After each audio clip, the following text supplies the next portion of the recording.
Hello all, welcome to my channel. ఈరోజు health tip వచ్చి citrus fruits వల్ల benefits తెలుసుకుందాం. సిట్రస్ ఫ్రూట్స్లోని వైటమిన్ సి కంటెంట్ ఎక్కువగా ఉంటుంది. వీటి వల్ల ఇమ్యూనిటీ పెరుగుతుంది. అలాగే డీహైడ్రేషన్ ఉన్న వాళ్ళకి సిట్రస్ ఫ్రూట్ జ్యూస్ తీసుకున్నట్టయితే వెంటనే రిజువనేట్ అవుతారు. అలాగే డయేరియా సమస్యతో బాధపడుతున్న వాళ్ళకి సిట్రస్ జ్యూస్ ఎంతో యూజ్ అవుతుంది. ఈ బత్తాయి రసంలో సాల్ట్, జీలకర్ర పొడి, సొంటి పొడి కలుపుకొని తాగినట్టయితే ఆస్తమా సమస్యతో బాధపడుతున్న వాళ్ళకి వచ్చే దగ్గుని తగ్గిస్తుంది. ఈ సిట్రస్ ఫ్రూట్స్ని మోతాదుకి మించి తీసుకున్నా కూడా ప్రమాదం ఉంటుంది. అంటే మన పళ్ళపైన ఉన్న ఎనామెల్ డ్యామేజ్ అవుతుంది.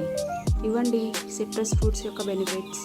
మీకు కనుక ఈ వీడియో నచ్చినట్టయితే like, subscribe and share to your family. Thank you.